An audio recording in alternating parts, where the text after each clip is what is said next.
జీఆర్డీకి జీవితాంతం మందులు వాడాలా? ఇంకొక ఆప్షన్ ఏమీ లేదా?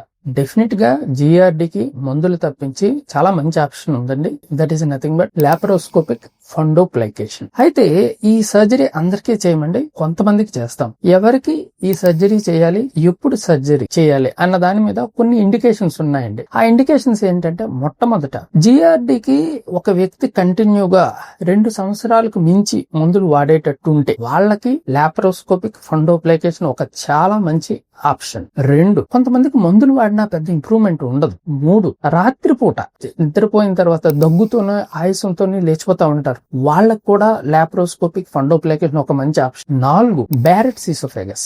బ్యారెట్స్ ఈసోఫేగస్ అంటే ఏంటంటే, అన్నవాహిక కింద పార్ట్, దట్ లోవర్ ఈసోఫేగస్ అంటాం. లోవర్ ఈసోఫేగస్ లో కొన్ని ఎనటామికల్ మార్పులు జరుగుతాయి. అంటే ఏంటంటే, గ్యాస్ట్రిక్ మ్యూకోజా పైకి వచ్చేస్తుంది. ఈ బ్యారెట్స్ ఈసోఫేగస్ ఉన్న వాళ్ళకి క్యాన్సర్ వచ్చే అవకాశం వాళ్ళకి ఎక్కువ ఉంటది. సో ఈ సర్జరీ చేయించుకోవడం వల్ల క్యాన్సర్ ఫ్యూచర్ లో వచ్చే అవకాశాన్ని తగ్గించుకుంటారు. సో బ్యారెట్స్ ఈసోఫేగస్ ఉండే వాళ్ళకి ఒక మంచి ఆప్షన్ ఇది. ఇంకొక లాస్ట్ ఏంటంటే, రికరెంట్ ఫారింజైటిస్. అంటే కొంతమందికి ఊరికే గొంతు నొప్పి వస్తా ఉంటది, పోతా ఉంటది. వాళ్ళు ఏంటంటే ఏంటి డాక్టర్స్ దగ్గరకు వెళ్తా ఉంటారు, మందులు వాడతారు, తగ్గుతుంది, మళ్ళీ వస్తుంది. ఎందుకంటే ఈ యాసిడ్ పైకి తన్నటం వల్ల రికరెంట్ ఫారింజైటిస్ వస్తుంది. సో ఈ ప్రాబ్లమ్స్ ఉండేవాళ్ళు తప్పకుండా వీళ్ళకి laparoscopic fundoplication is a very best option. Next ఇంకొక ఇది ఉందంటే, లింక్స్. అంటే ఇదేంటంటే ఒక మ్యాగ్నెటిక్ బ్యాండ్. ఇది కూడా లాప్రోస్కోపీలోనే మనం ఏంటంటే ఆ అన్నవాహికి కడుపుకి మధ్యలో లాప్రోస్కోపీ ద్వారా పెడతాం. ఇది ఒక అడ్వాన్స్డ్ ప్రొసీజర్,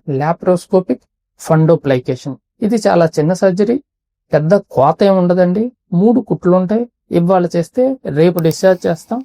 3వ రోజు నుండి ఆయన పనులన్నీ ఆయన చేసుకోవచ్చు, ఎవరి అవసరం లేకుండా. సో జీఆర్డీకి జీవితాంతం మందులు వాడాల్సిన అవసరం లేదు.